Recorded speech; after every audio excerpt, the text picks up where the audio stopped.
everyone, and I'm going to talk today about my brand new Halloween moon crab. I'm very new to this. I've done my research in the past. I've always wanted one, but last night I came home to a little surprise gift of a little creature named Pumpkin living in my bedroom, and today I had to set him up a beautiful enclosure. So this is the best I think I could do, considering I couldn't do bioactive, and if I put any live plants in there, they're mainly herbivores, so I figured he would destroy all the plants I would give him. So this isn't my ideal look for a tank, for a reptile tank or an amphibian tank, but this is what I think will work best for him. Let's start off with talking about heat. You have to keep them quite warm. They come from tropical forest.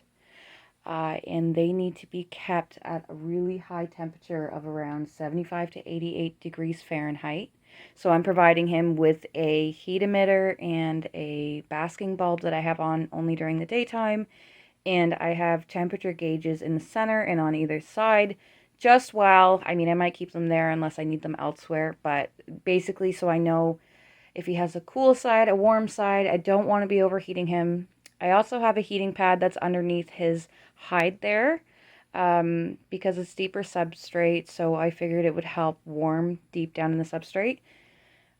And yeah, they need both freshwater and saltwater, so you need to provide them with 2 containers. They do come from forests that are near the ocean, so that is the water that they're accessible to. I just mix in a little bit of marine salt. Don't use aquarium salt, use actual marine salt, please. And I just sprinkled it into some water, gave him 1 dish of that, and then 1 dish of regular dechlorinated tap water. The humidity needs to be super high as well. That is something that I find very difficult unless you have an automatic mister or a fogger. I've never had an issue with it with the reptiles that I do keep, but this guy needs special. He needs about like 80% all the time. They have gills and not lungs, so those gills need to stay moist constantly. Otherwise, they may die. So, the substrate I'm using is a very dense cocoa fiber. I dehydrated this, or I rehydrated a brick, and then I mixed it with some cocoa soil, and I made sure it was good and saturated before I put it in here.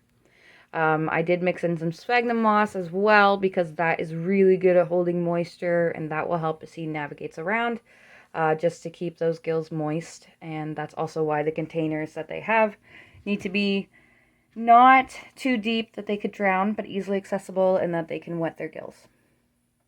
So I also have a little fogger in the background that I actually got from the dollar store forever ago. It's like a little donut that sits in water and it produces fog. I currently have that set to turn on every other hour. I don't know if that's going to be enough, if I'm going to have to increase it or decrease it, but I'm just using a little Zoom Ed timer here, and I'll adjust it as I think necessary. This little donut's perfect. Literally cost me like $1.50, and it's constantly putting a little fog into the air, if you can see it moving around, and it just connects to a little phone port. So nothing fancy there, no extra expenses needed. The substrate that I used, I did tell you about that, but it does also have to be 6 to 10 inches deep. That is something not everybody is aware of, and it's important because they love and need to be able to burrow deeply.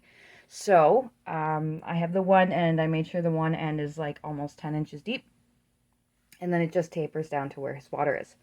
They do like a lot of places to hide, so he has a hide in there, but he also has a bunch of fake vegetation that, as you can see, he's kind of sheltering himself under some of it right there. I don't think he's had much of a chance to explore his new space. They're nocturnal, so I think he'll do most of that tonight for the first time. They are mainly herbivores, like I said, so don't give them much protein. That was my first thought, was that, okay, I gotta give them...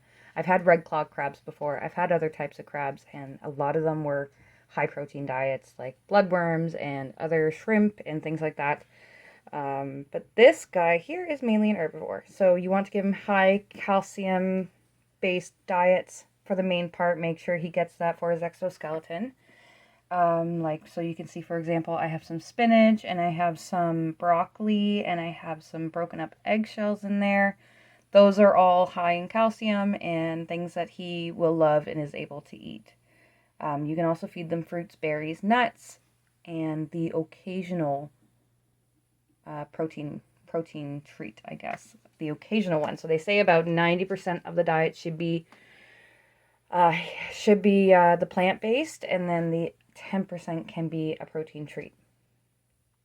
Okay, so I do recommend you do your own research, but I did want to show you this is how I chose to set it up.